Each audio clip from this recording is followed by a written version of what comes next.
Nice.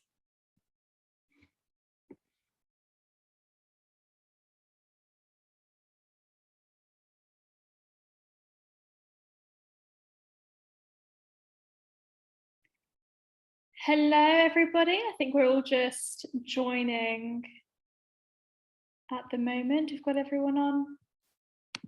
Yeah, I've got small joiners.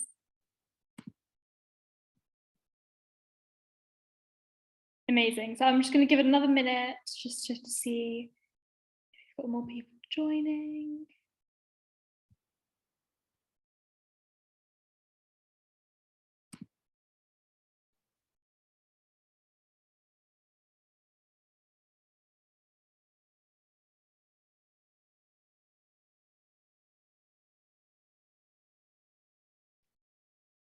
Okay, it is now 8:01. I think we can get started. Hello, everyone. My name is Reem. I'm the events coordinator here at FOTBOT, Friends of the British Overseas Territories.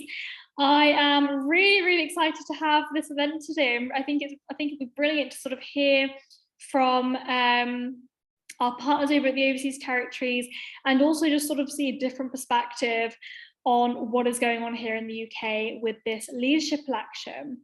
So we're looking at Britain's next Prime Minister. Within the next week, we will have another Prime Minister. And we're sort of looking at it from the perspective of the British Overseas Territories, sort of seeing how things are going over there, and actually if this will affect the politics and the relationship with our British Overseas Territories. So without further ado, I'm just going to give a short introduction on what's going on in the Overseas Territories and how everything works. Just before I get started, I just want to do some housekeeping. So if you have any questions, just pop them into the chat and I'll be able to come to them towards the end.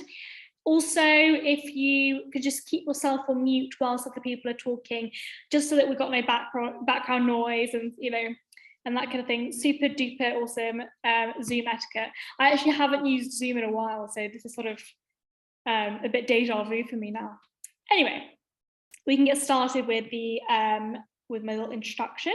So right now we have Rishi Sunak and Liz Truss, who are at the end of our leadership election, the two last candidates. The polls are pretty clear. Liz Truss on the right-hand side there will probably win. And let's think about what that will sort of look like for our British Overseas Territories as well. So, short recap. On the 7th of July 2022, following multiple different scandals, Boris Johnson resigned as leader of the Conservative Party and as Prime Minister of the United Kingdom. So we said it is now clearly the will of the Parliamentary Conservative Party that there should be a new leader of that party and therefore a new Prime Minister.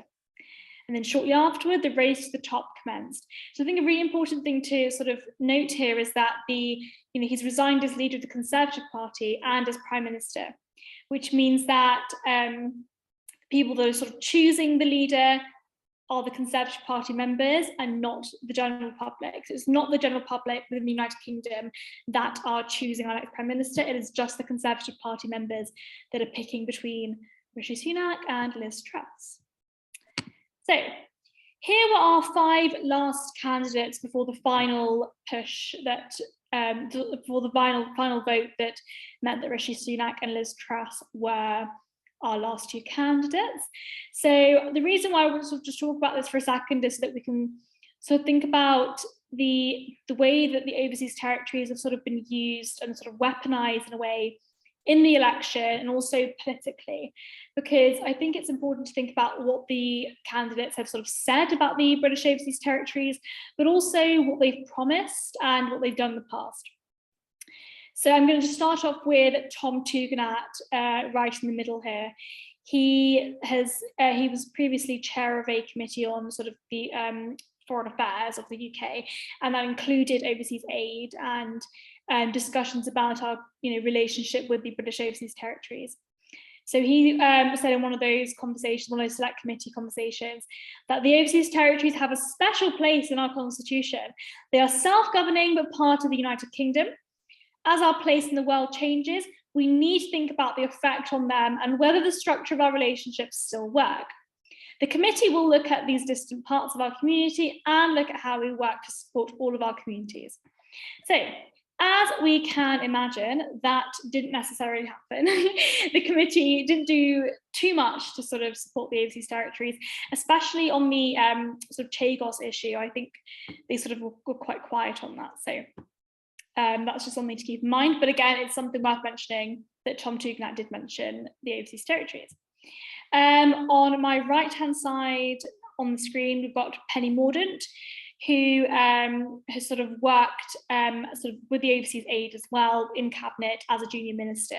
So she, you know, when she was in the overseas territories of Anguilla, the British Virgin Islands, Antarctica and Caicos, so she sort of went on a little travel around the overseas territories. So she's actually visited them, a few of them, not all of them. And she sort of promised £50 million to be announced in delivering accelerated power, reconnection, support to prisons, repair to air and seaports, and support for policing. So the sort of short-term funding to aid in 2017 was sort of announced by Penny Mordaunt. So she was very well versed in the issues that were facing the overseas territories. On my left-hand side, we have Kemi Badenoch, who hasn't really said much about the overseas territories at all, but she definitely has sort of pushed this idea around identity politics in schools and moving away from the culture of victimization.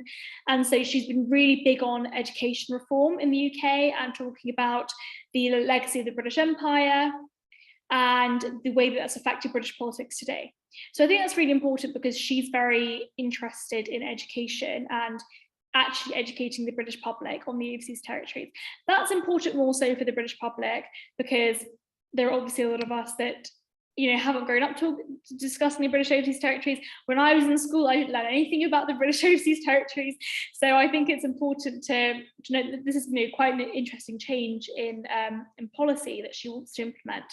But at the same time, she's not really spoken about how that will affect the overseas territories themselves. Okay, this is Penny Mordaunt taking some nice photo opportunities at the British Virgin Islands a few years ago. I thought it would be nice to see because she sort of is talking to local people, is I think the bottom right is like a local shop at the BVI. And it's all about getting rid of this misconception that, you know, the Cayman Islands, the BVI are all sort of full of wealthy people in suits and that they have no effect, the cost of living crisis is not affecting them at all. I think that she did very well at sort of changing that perception. Okay, Liz Truss is who we are expecting to win this leadership election. So I'm just going to give a little summary on what she's promised and then we can sort of move on towards the actual panel discussion. So Liz Truss has sort of said, I want the overseas territories to know that they can rely on the UK, so let's strengthen our partnership for the years ahead. She said, I'm proud of the UK and the British family and the real value the overseas territories bring to our family. As Foreign Secretary, I believe we have a positive, proactive role to play in the world, promoting freedom, free enterprise, democracy, and the rule of law. She's also said, I want to ensure the overseas territories are an integral part of global Britain and benefit from a confident UK with an active presence across the globe. So that's what she said. I think it's important to think about what she's actually promised to do and what she's actually done. Because like I said before, the overseas territories in the election have sort of been used and weaponized in a way. Politically, not much has been promised. So she has said that she would not be opposed to withdrawing from the European Court of Human Rights. That does have implications across the overseas territories. I know that we'll sort of talk about this in the panel discussion, but I think that's an important thing to note because she's not been opposed to withdrawing from the ECHR. Those laws have sort of had an impact on the overseas territories as well. Following the invasion of Ukraine, she said that she would work closely with the overseas territories to make sure that Putin's oligarchs were had nowhere to hide. So there was sort of a bit of an issue in the news where the overseas territories were sort of being used by Russian oligarchs to hide money and sort of have some kind of influence on the UK. She's really been at the forefront of trying to crack down on that. Again, it doesn't really have much of an effect on the overseas territories politics. She's also said she's sort of been supportive of substantial legislative and constitutional change in the BVI. She did oppose direct rule. I think that's quite an important thing to think about, because she's initially been opposed to direct rule as sort of a breach of sovereignty for the overseas territories. But she did create new powers for herself to make sure that imposing direct rule would be easier should that be required. Okay, I just want to very, very briefly talk about the sort of situation around the overseas territories and their this huge misconception around the jurisdictions, because they play such a significant role in providing foreign direct investment. You can see BVI is right at the top there, Cayman Islands and Bermuda. But just to put that into context, the BVI's foreign direct investment alone would make it the 18th largest economy in the world. That's bigger than Turkey and Switzerland. I think it's important to think about this, because it's sort of a reason why there is a huge misconception around the sort of issues that are facing the overseas territories. I know that when I was growing up, when you think of Cayman Islands, you think of the BVI, you think of offshore tax havens. You do not think about the people that are living there and sort of the impact of the issues that they're facing. And I think it's really important that we hear about those issues. And we sort of really try and crack down on this misconception, because it's a huge misconception, actually quite a dangerous one. Just to show this is Bermuda's income inequality, and that's before the pandemic. This graph ends at 2016. This is I came across a Bermudan economist who sort of really goes into detail. I think he worked at the Bank of Bermuda as well. And he really goes into detail about the sort of impact of poverty and income inequality in Bermuda, which is, I think, is not spoken about at all. We don't hear about this. So over the same period between 2008 and 2016, Bermuda's consumer prices rose by 20.1%, resulting in the income of bottom-paying jobs in real terms falling by more than 5%, whilst the top-paying jobs barely stayed ahead of inflation. So it's everyone's being impacted, but again, those lower-paying jobs are really facing those issues. I think this is interesting when we're looking at the labour job market in the smaller overseas territories. So the Pitcairn and Tristan da Cunha is that most governments spend a lot of their time and effort trying to provide employment, but actually in most of South Atlantic territories, the reverse is true. The islands have nearly full employment. A lot of people are working 2 to 3 jobs, incredibly overworked, multiple roles. And I think a good example of this is the Tristan da Cunha chief islander, who has to juggle his responsibilities with the island council, with jobs operating heavy machinery, in the public works department, and acting as fisheries observer for the fisheries department. So these people are incredibly stretched, and it's a different sort of labour market that we're dealing with. I think that's why a lot of the British government tend to be quite out of touch with these things, because whilst the overseas territories are part of the British family, and that's the way we want it to be, the labour job market and the issues that they're facing are just completely, different to the way that the UK is. So even though we're dealing with all the same issues, the cost of living crisis is affecting everyone, but the way that these issues are affecting citizens of the overseas territories is just entirely different to the UK. Okay, so now that I have rambled on enough, I know you're all probably very sick of hearing my voice. I'm going to move on to the panel discussion, which is what we're all here for. I hope that gave you all a good sort of summary of what's going on in the UK and how it's going to affect the overseas territories as well. So I'm very happy to welcome our lovely panel. We've got Ashante Trim, who is from Bermuda, to talk to us today. We've also got Craig Bruin from Montserrat. He lives in Montserrat currently. We've got David J. Simon from the Biot Islands, and we've got Dominique Pierre as well from the Biot Islands as well. So I'm going to start off with David, if it's okay, if you can start off with your speech, if that's all right, and then we'll move on as well. Again, guys, if you have any questions, just pop them into the chat and we can look at them at the end. Thank you. Off to you, David. Thank you very much, and good evening to everyone. If everyone can hear me, I think there's no need for more introductions, and we'll move on to the main topic itself of today. So thank you, Reem. I'm honored to be part of this wonderful panel of esteemed representatives of the British Overseas Territories And this, I have to highlight, is a first for the British Indian Ocean Territory people themselves. So greetings to everyone and everyone listening around the world on this discussion tonight. As time is of essence, I will structure my speech into three parts. If you don't mind, I will start with outlining the major issues which are faced by the British Indian Ocean Territory, then move on to what has been done so far by the past and present governments, then finally close with what the BIOT expects from our future Prime Minister and respective ministers. The largest issue the BIOT faces is geographical, as everyone will guess. We are displaced people from that territory who have been forcibly sent to Mauritius and the Seychelles in the late 1960s and early 1970s. We have now made our homes on Réunion Island, Agalega Island, France, Switzerland, Belgium, the United Kingdom, Northern Ireland, Canada, and also parts of the United States.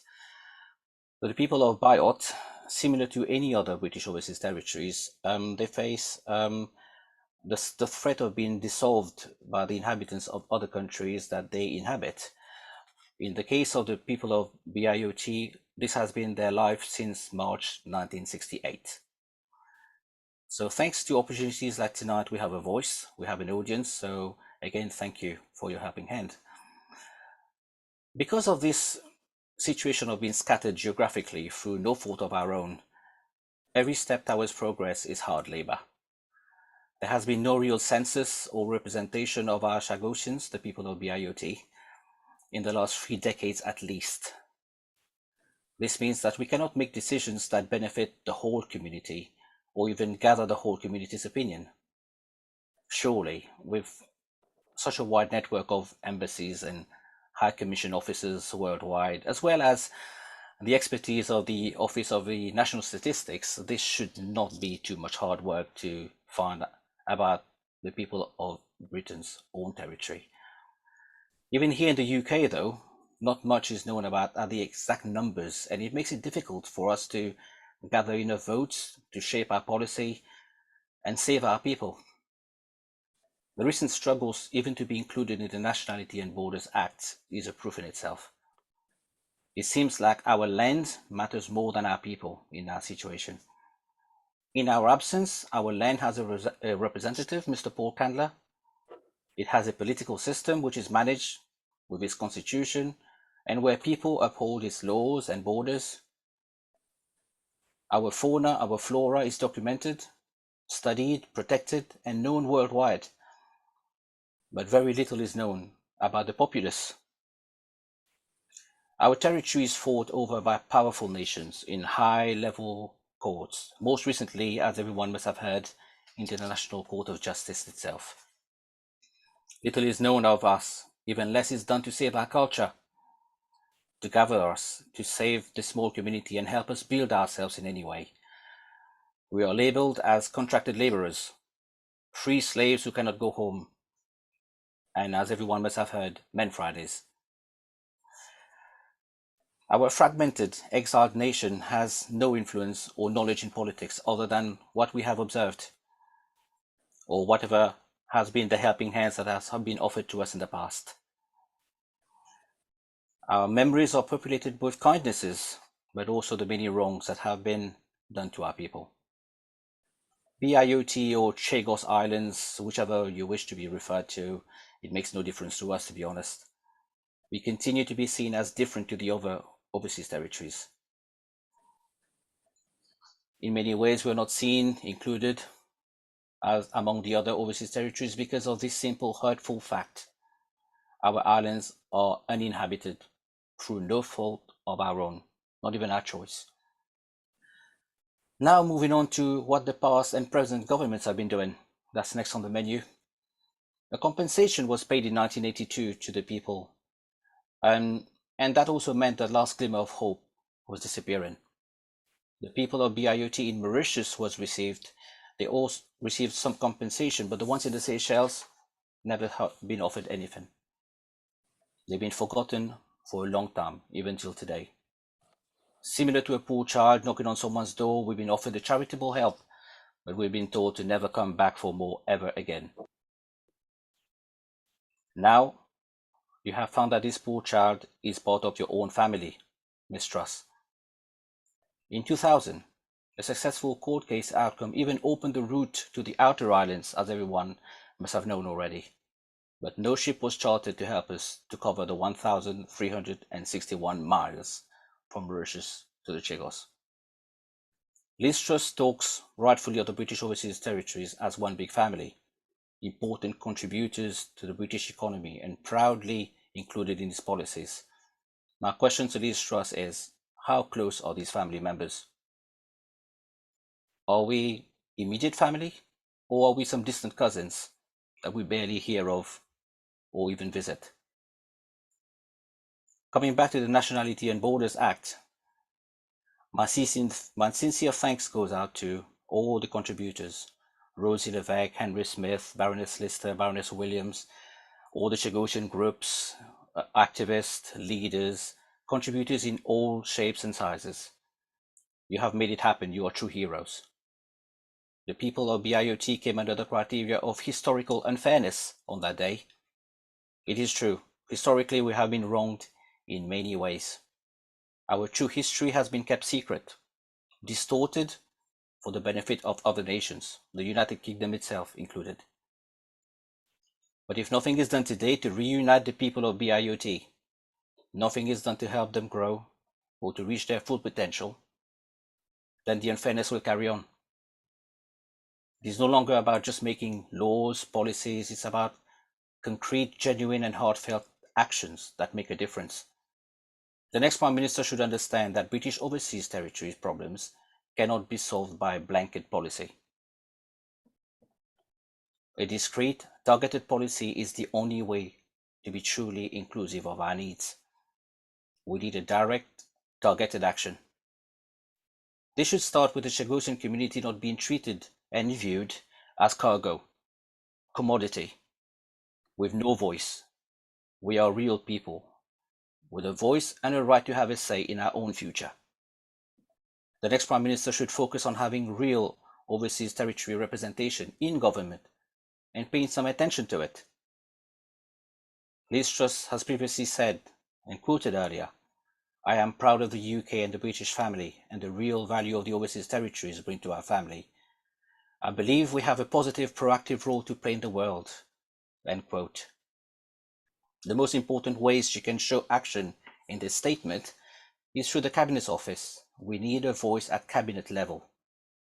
That is our only chance to make any change without years of struggle for every single small step.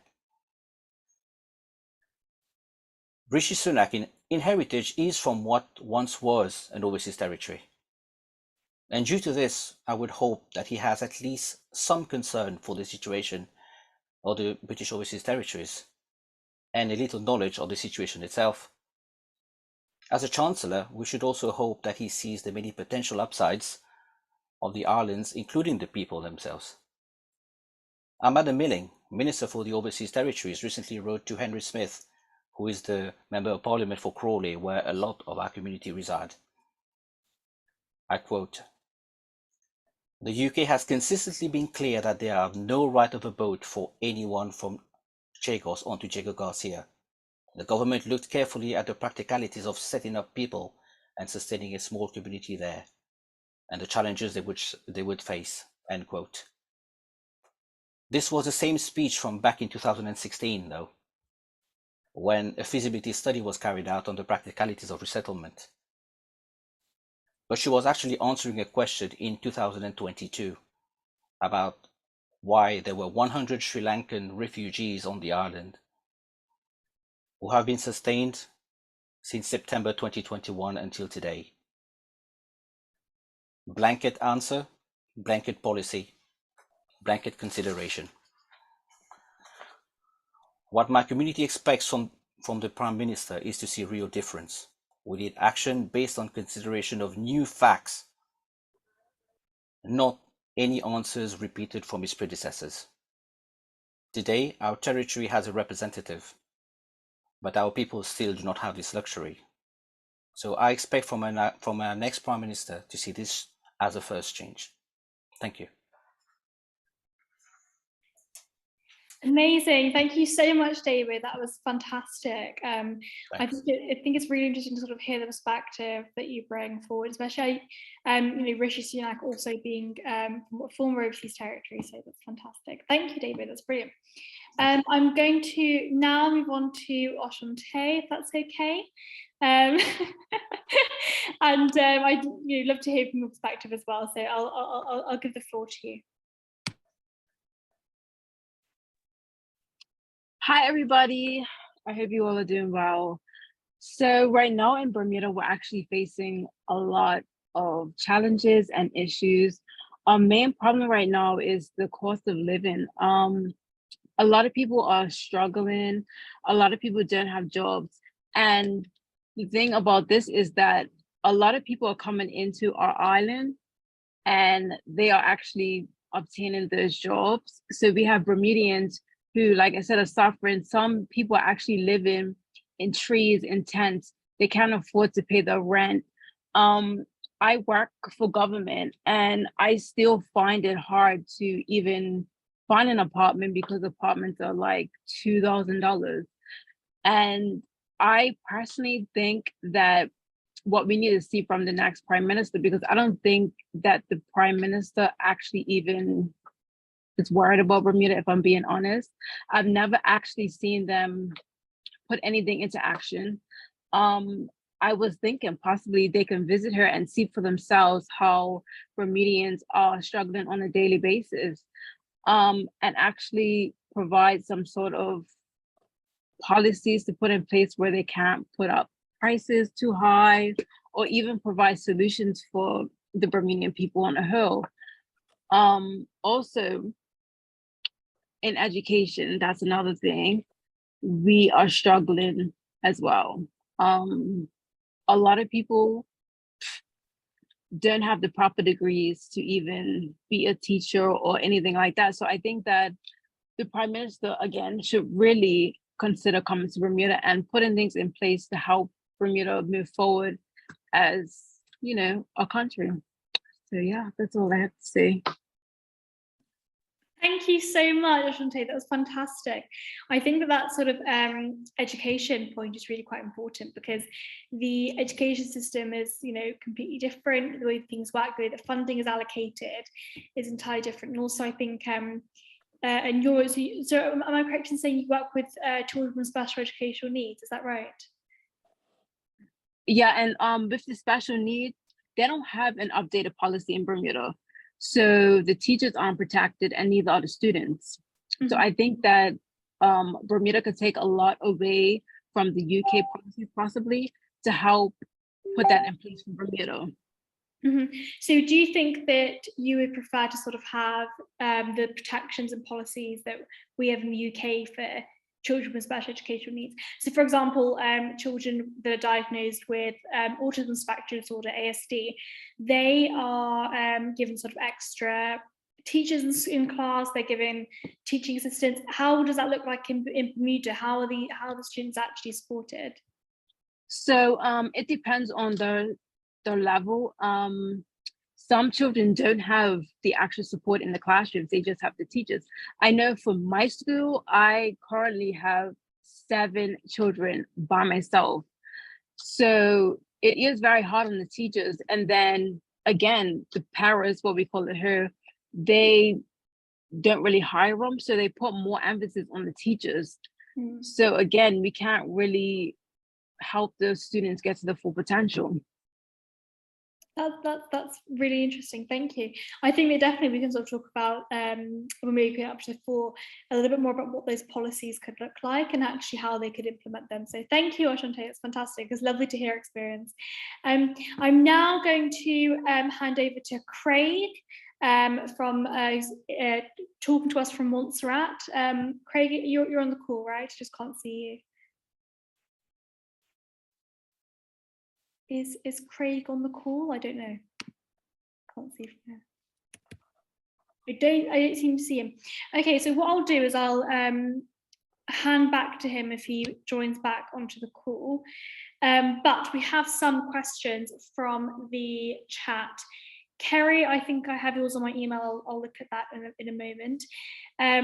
From Gus, question for all the OT reps, whether there has been much publicity about the leadership race and the candidates. So for David and Shante, have you heard anything? I mean, I'll start with David. Have you heard anything about the leadership election and anything at all about, you know, what the impact of the next Prime Minister will have? Absolutely nothing at all. I'll be honest with you. Yes.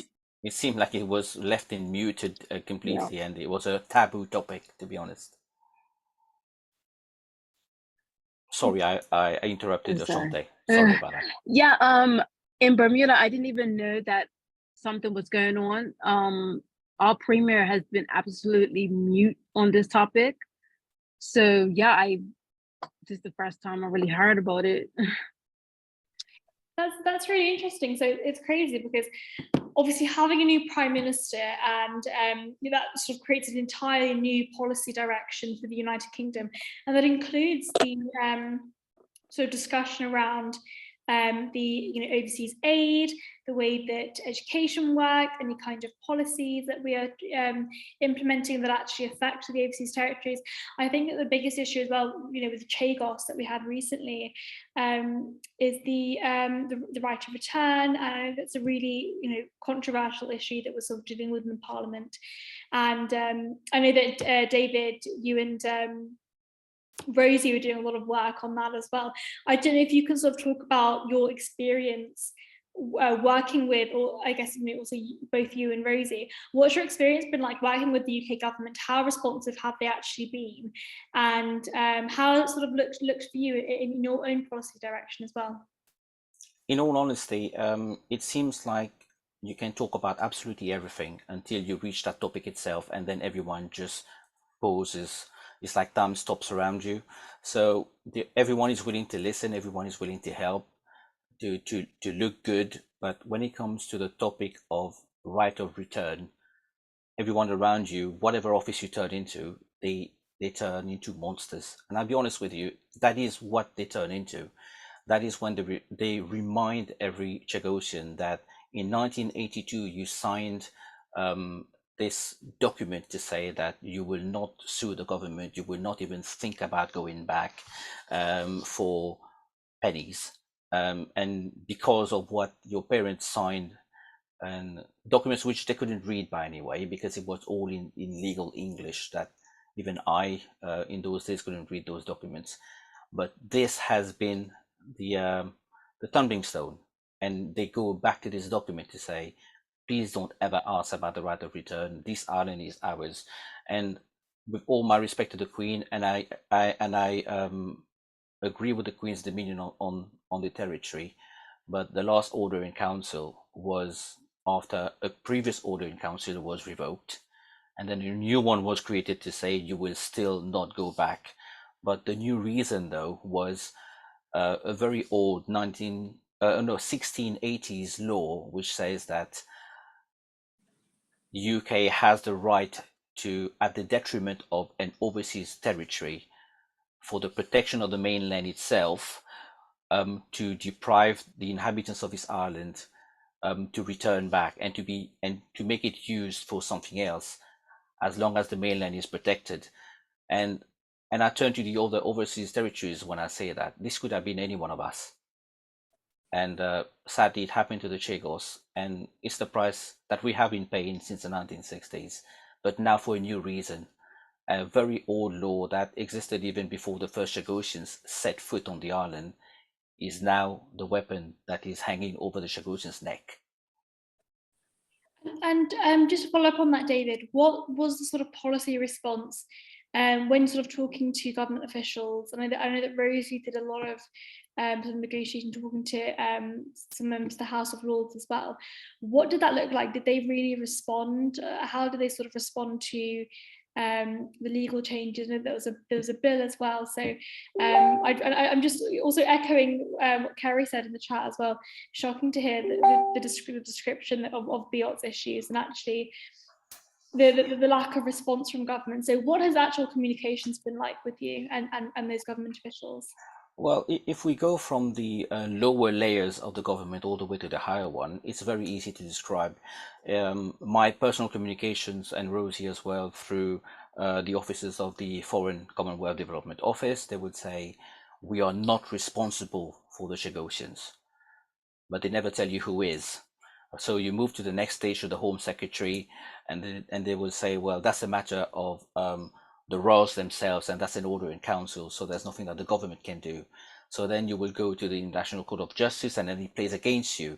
So quite a few things that you do, it's trial and error, because as I said in my speech earlier, we have no knowledge whatsoever in politics. We have no experience in dealing with these types of matter. We've been thrown down the deep end, and we're learning how to swim. But the response we're getting now through this Nationality and Borders Act and the build process itself has been very positive. I mean, we've made new friends higher there that are looking into the matter and saying, well, we need to change. And heroes like Baroness Liston Williams, who agreed to overturn the House of Commons, the House of Lords, I'm sorry, to say, you know what, we need to look into that again and bring this bill back to Parliament. Things like that are a turning point in history, which we've never seen in our community ourselves. So I'm positive, I'm optimistic. Based on what has happened before, I should not have any reason to be, but things are looking positive now. So let's cross fingers and carry on.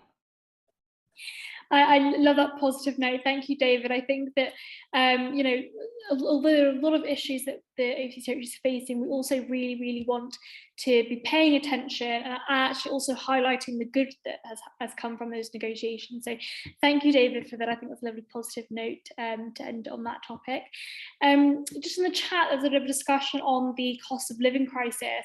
This is huge in the UK for anybody that's sort of living amongst the politics of the UK. Anytime you turn on the news, you'll hear about the cost of living crisis. Just today, I was on the BBC talking about Truss's economics.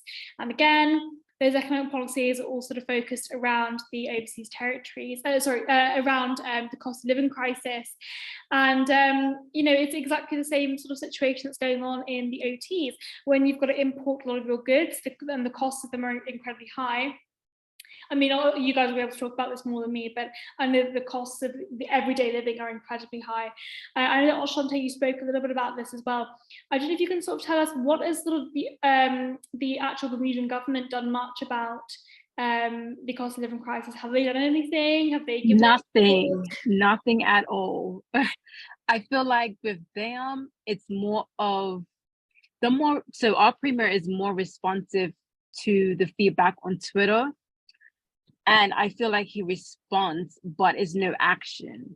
So I went away like 2 weeks ago and to England, and I came back and I was very shocked at how high the prices actually rose in that 2 weeks. But yeah, the government isn't doing anything. I feel like as long as they have money in their pockets and they're good to go, they don't care about the rest of us. So we're just, you know. Yeah, and do you think that's a corruption issue, or do you think that's more so? Yeah, yes, the whole government of Bermuda is corrupt. Okay. Definitely. And do you think that that corruption, that sort of different motivation, has also meant that they have, you know, lack of support for the people of Bermuda? Do you feel that's the reason, or do you think they just haven't felt that the support has been needed?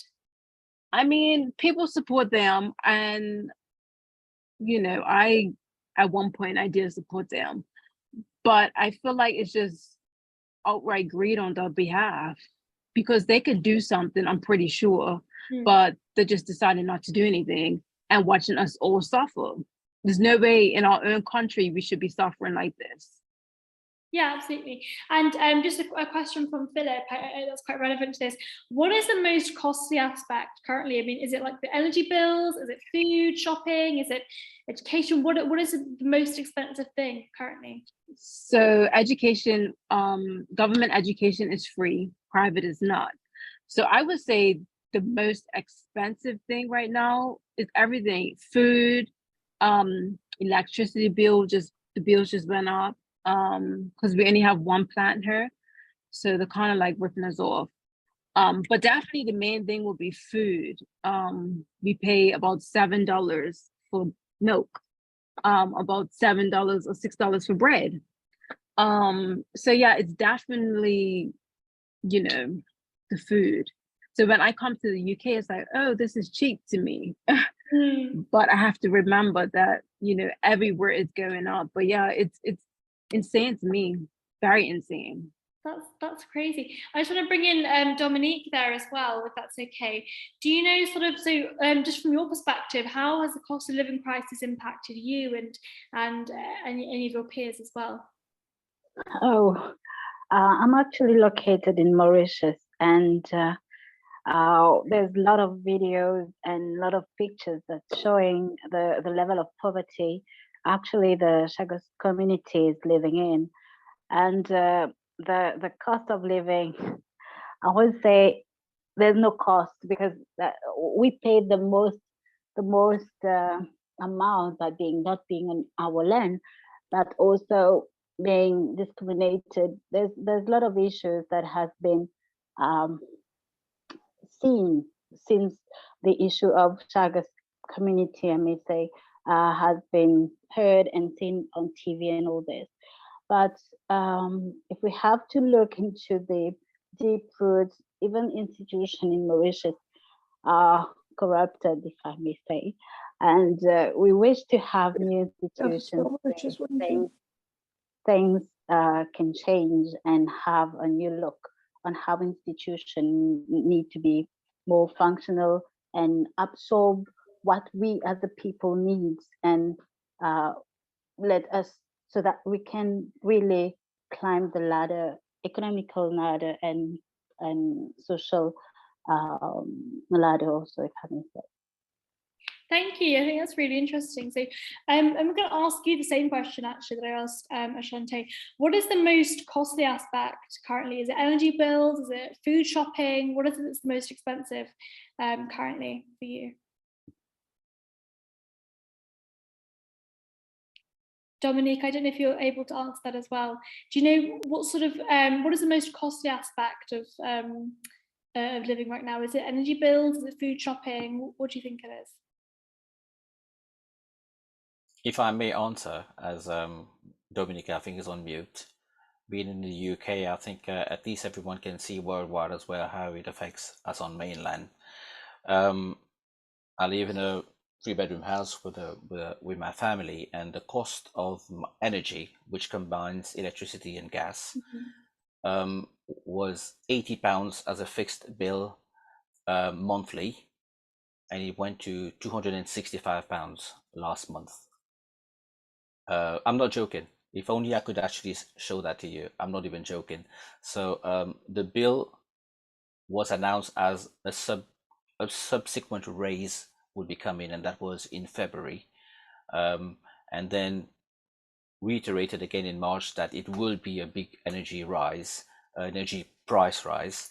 We didn't realize it would be that big, and the first bill last month was £265 from £80. So definitely, I mean, the rent being close to major infrastructures like airport and so on, obviously is fairly high, but that is the price to pay if you want to be close to a job sector, and we understand that and we absorb that in some way. But the unpredicted peak of rise on energy and electricity is just aberrant.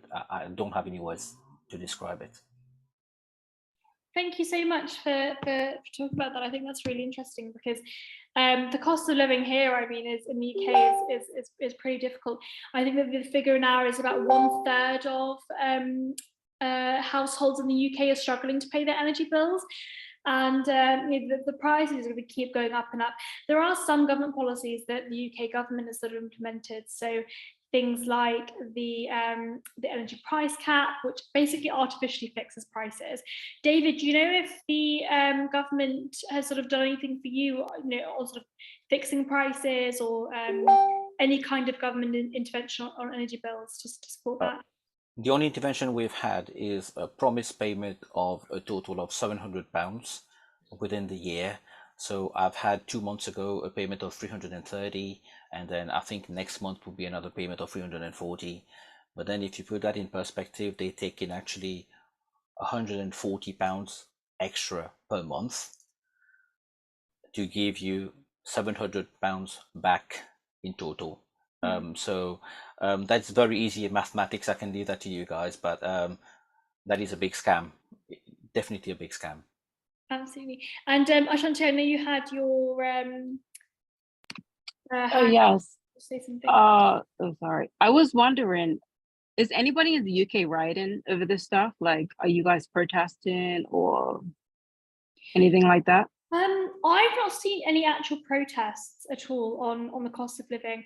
The majority of stuff has sort of been policy discussions, because the government have given like direct cash handouts to support energy bills and just the cost of living overall. But I think it's difficult when it comes to overall stuff, because again, different people across the country are impacted differently. I mean, I was in Cambridge last week, and the difference between prices over there versus back home in London are just completely different. So again, I think it's sort of varied across the country, and because of that, people haven't been able to band together to talk about that as well. I just saw, I don't know if Craig is still, I don't know if is he joined? No, he hasn't. Okay.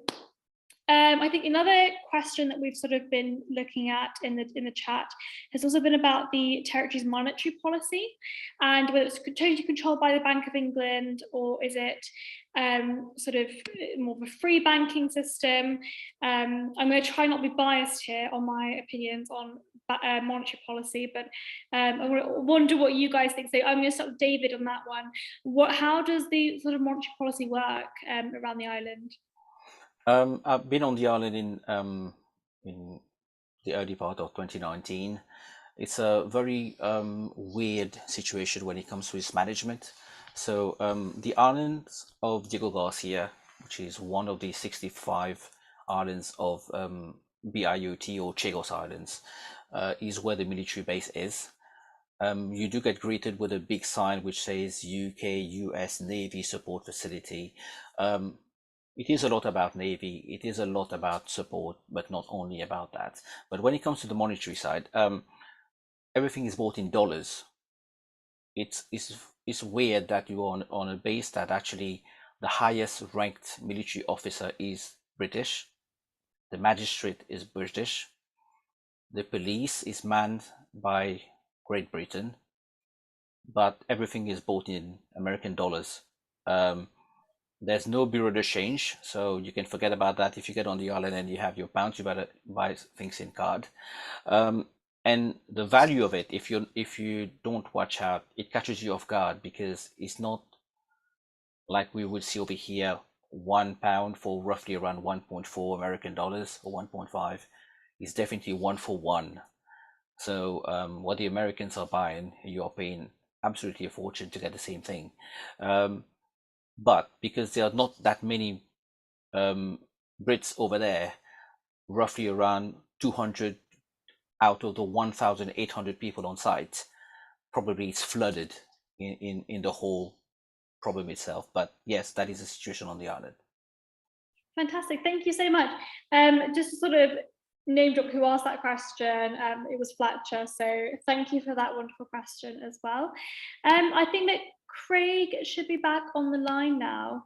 Craig, I don't know if you want to just sort of give us a summary of your thoughts on the discussion as well. I know that your power dropped for a second, but I'm really glad you're back. I think you're on mute as well, so you want to unmute yourself, if that's okay, Craig.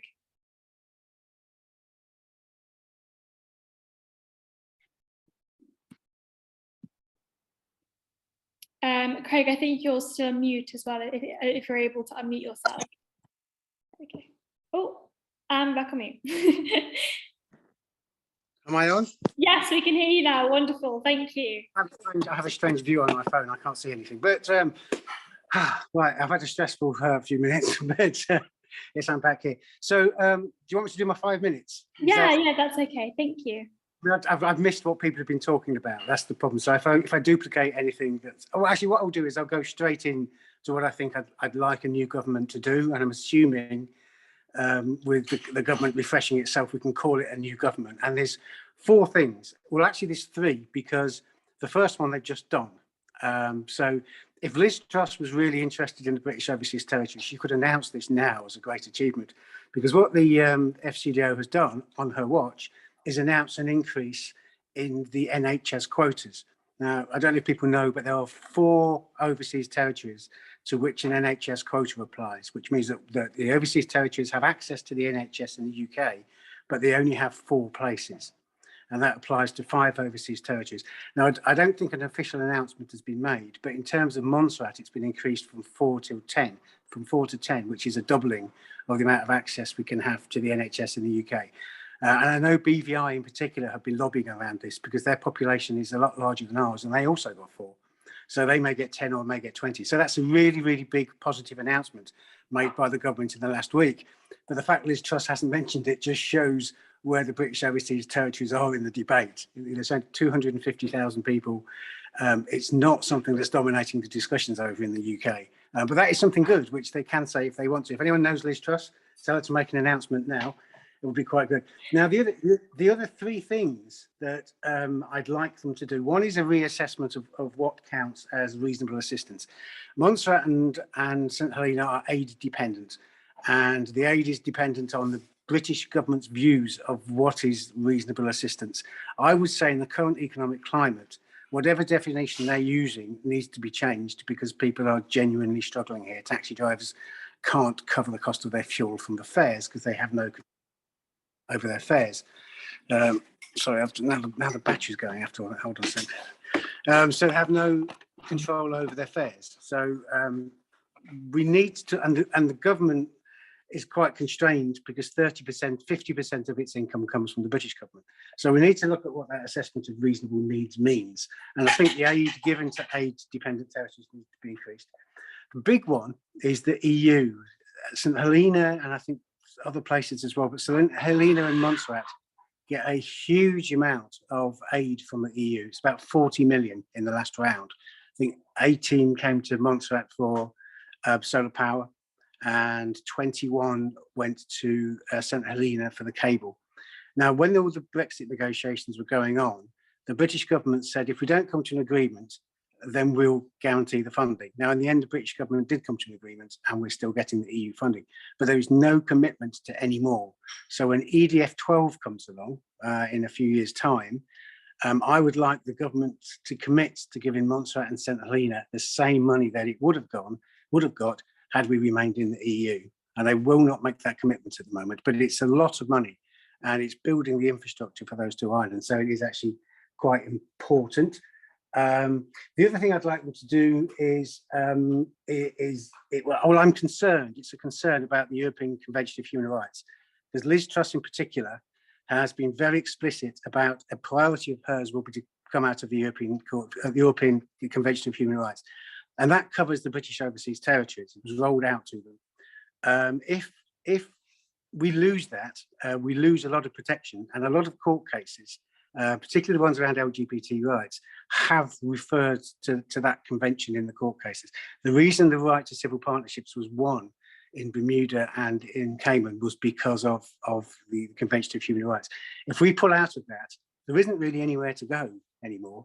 To take these international conventions are meant to protect us against our governments, and if there is nowhere to go, then the government can pretty much do what it likes. And you can see that in places where civil rights for the gay community are contentious, it would be a huge loss for them if they had nowhere to go.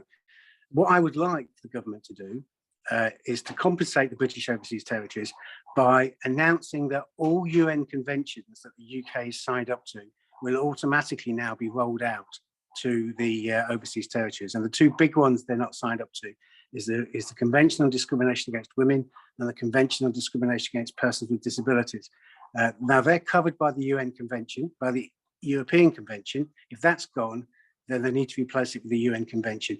Anything else would be seen as an imposition of British law on the overseas territories. So if there's a British Human Rights Act and we try to impose that on the overseas territories would resist, particularly if it covered things like same-sex marriage, which are hugely contentious in the Caribbean overseas territories. I think that's probably what is I would like. Yeah, that's probably it really. I mean, the main thing, the short term thing, is if you're an aid dependent territory and you can't do anything about the cost of fuel and imports rising, then we would expect the British government to step in. Shipping, all our food is shipped. It's about 90%. And the government is doing what it can to encourage local farming, but it's a drop in the ocean. So shipping charges make people poor, they make people hungry. And I think the British government should actually recognise that it has a responsibility as aid-dependent territories to increase the aid. I'm not sure, well, as I said at the beginning, British Overseas Territories are not a big talking point within the leadership debate, but it would be quite nice if soon after it, whoever wins actually comes out and makes some statements. Boris Johnson has been saying he's not going to do anything about the cost of living crisis because his successor will pick it up. Well, this should be on the list of things to address, I think.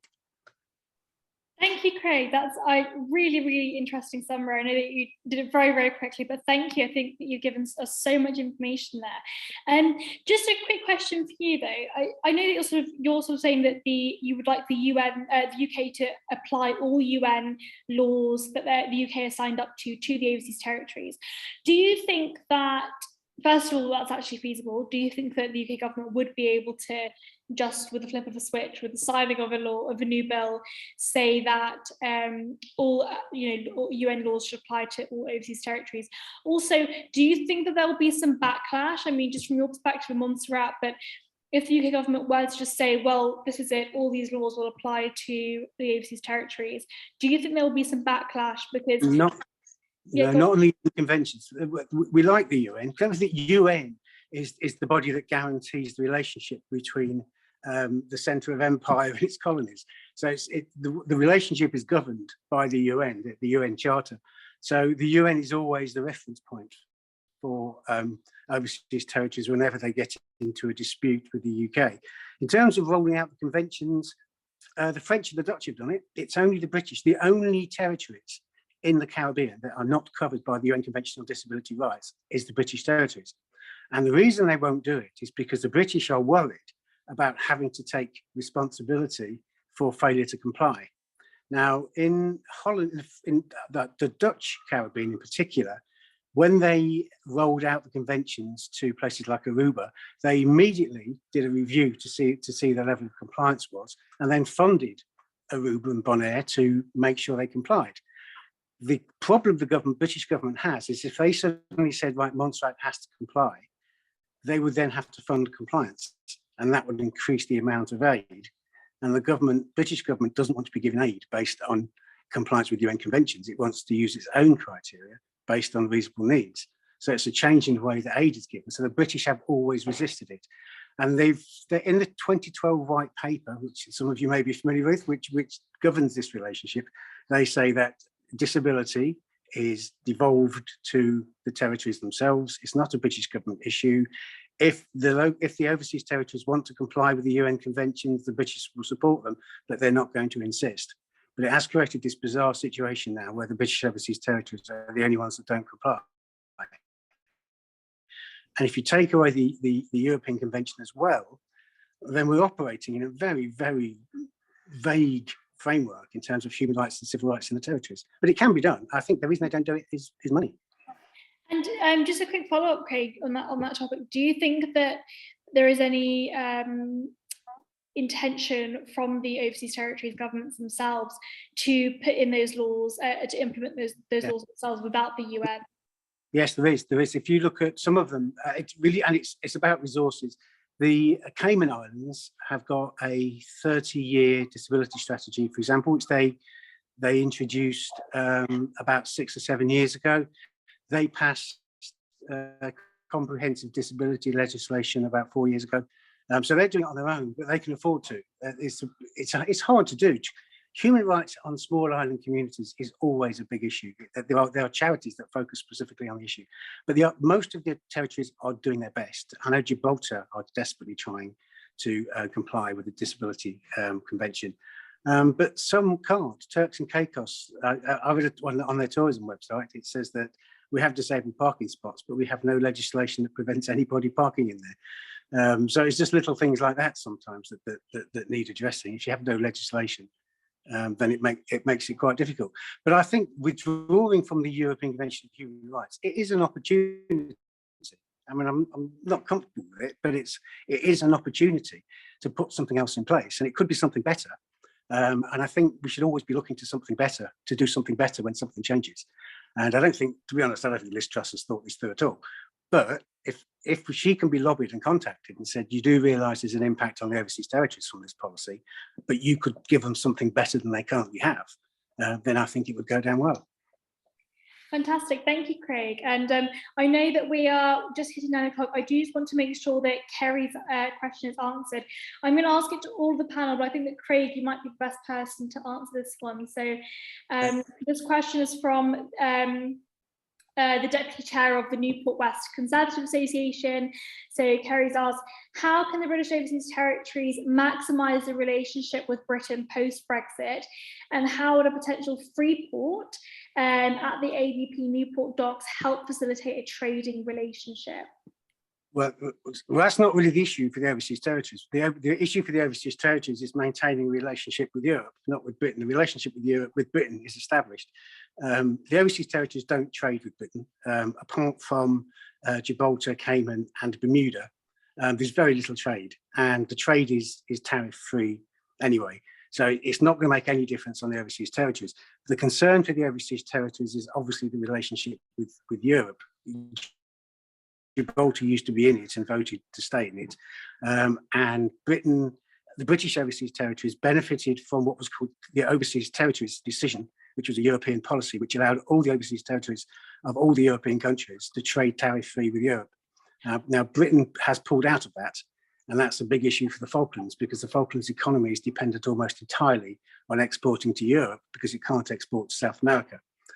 So there are some big issues, and they're the priorities. So I think in terms of overseas territories, free ports are largely irrelevant. So with the way that the free ports work, so it's sort of low tax zones or no tax zones. So you're saying that it doesn't sort of have any impact on trade anyway, because there's already low tariffs regardless? No, with all trade between, yes, it's all trade between overseas territories and Britain is tariff-free. And it used to be Europe, and now it's just Britain. So it's the bit that's not Britain that is the priority, not the bit that is Britain. Okay, that's really interesting. Thank you, Craig. I actually didn't know that, so that's fantastic. We do have a few more. I'm just going to ask this last question, then we're going to wrap up, because I know that we're a bit over time now. So Andy asks, so for Craig, you mentioned charities focusing on disabilities in the UK overseas territories. Which are these, please? What are those charities? I know that, Craig, that you do some work on advocating for disability rights and for that legislation to also cover those disabilities in the overseas territories. So do you want to just talk very briefly about the work that you do and maybe other charities that also work there? Yes, well, I'm a member of the Montserrat Association of Persons with Disabilities, so keep raising these issues with the FCDO all the time. We have recently joined the Commonwealth Disability Forum, which we were invited to join just before the Commonwealth Heads of Government meeting that took place in Rwanda earlier this year. And some people I know in similar organisations actually got included as part of the delegations to the meeting, which was quite good. We weren't, but the guy who runs the forum, he has said to me, has asked me if I can put together a list of all disability organisations within the overseas territories to try and create an overseas territories disability group within the Commonwealth Forum. Now, I haven't had the chance to do that because I tried to do that myself for my own purposes a couple of years ago, and it's really hard. There's a lot in places like Gibraltar and Cayman Islands, but very few in others. But it's something I'm going to go back to. And if we can get the Commonwealth, it's a subgroup of the Commonwealth Parliamentary Association. So if we can get them lobbying on these issues again, then then we might actually get some traction on it. Thank you so much, Craig. And I just want to say thank you to everybody on the panel. I think that was a really interesting discussion, and this is like really helpful for us as well, because whilst we are sort of around London and around the rest of the United Kingdom, having these discussions with various politicians in the UK and sort of trying to connect and really amplify your voices, it's really interesting to hear the actual issues that you're facing and actually how we can amplify your voices and really discuss these things as well. So thank you so much. You've all been absolutely brilliant.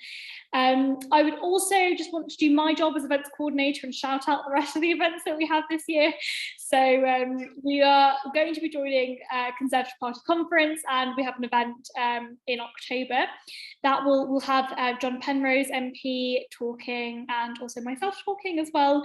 So super exciting. That means that we are able to talk to other Conservative Party members that will be attending the conference as well, and just sort of educate them on the overseas territories. I know that a lot of the people that come to those events actually don't hear much about it. We might be able to get some more members and supporters as well, that will then be able to hear from you guys. So thank you for that. We also have our black tie dinner on the 1st of December. I would just like to say, if anybody here hasn't already got their ticket and they'll be around London that time, please do come. It'll be really fantastic. And I think that it will be, one of our best events yet. So please do come if you're around London that time as well. I will now just hand over to Gus, just so you can talk a little bit about the FOTBot shop, if that's okay. Yes, thank you very much, Reem, and thank you to all our excellent speakers. My name is Gus Eldridge. I'm the merchandise officer for FOTBots. My job is to remind you that we have a shop where we sell merchandise, and that includes this newly designed tie as of this year. We also have DVDs, badges, posters, books, so you can get all those from the FOTBot shop. You don't have to have them posted. You can actually collect them from events if you let us know in advance, and that is at the Conservative Party conference, the Black Tie dinner, and of course events later into next year, which I'm sure Reem will tell us about as soon as she knows. Thank you. Amazing. Thank you, guys. Also, if anybody had, I know there's some questions that weren't answered that were sort of popped in as well, you can email those to me if you want them answered, and I'm sure that the panelists will be more than happy to answer them for you as well. I can see David nodding. So if you have any other questions, please do send them over. I'm also really interested in hearing about this because, again, it helps me when I'm talking to people in the UK as well, and UK representatives. So thank you. I don't know if Philip, if you wanted to say something as well. Yes, you probably tell. Just mute myself. Yeah, no, just to thank you, Reem, and a huge thanks to all the panelists. Really interesting event, and yeah, I've really enjoyed participating in the novel view of being just a member in that sense. So I've learned a lot this evening. But huge thanks to you, Reem, for fantastic chaired event, and the panelists. So yeah, I just wanted to give you a clap, really. And yeah, just say thank you for everyone who's joined this evening. We will continue to fight as we always have done for next year. FOTBot celebrates its 10th anniversary in January. We'll have actually been established for 10 years. So we have big plans for next year. But our mission is, as it was 10 years ago, to put the overseas territories on the agenda. And I can hand on heart say to everyone on this call that this is the only, we are the only organisation that really does try and push the overseas territories into the main light, because they are often overlooked. And it was really, it was great to really hear from Ashante and David and Dominique about your individual experiences, and that there is a cost of living crisis that doesn't just affect the UK. It affects our overseas territories, and that needs to be talked about as well. So that's it from me, and I'll let you just wrap up, Reem. Thank you so much, Philip. That's I think, just don't want to repeat what you're saying, but I think that's really, really quite true. The issues that are affecting us are also affecting the overseas territories, and in complete different ways. So thank you so much to everybody on the panel, and thank you to everybody who attended as well. I hope you all enjoyed it, and I hope that it was an invigorating discussion for all of us. Thank you so much, everyone. I will hopefully see you around other events as well, and have a lovely evening. You too. Thank Bye, you. everyone. Thank you, everyone. Thanks, Reem. Thanks. Ty. Thank you all. Bye-bye. Bye-bye. Excellent.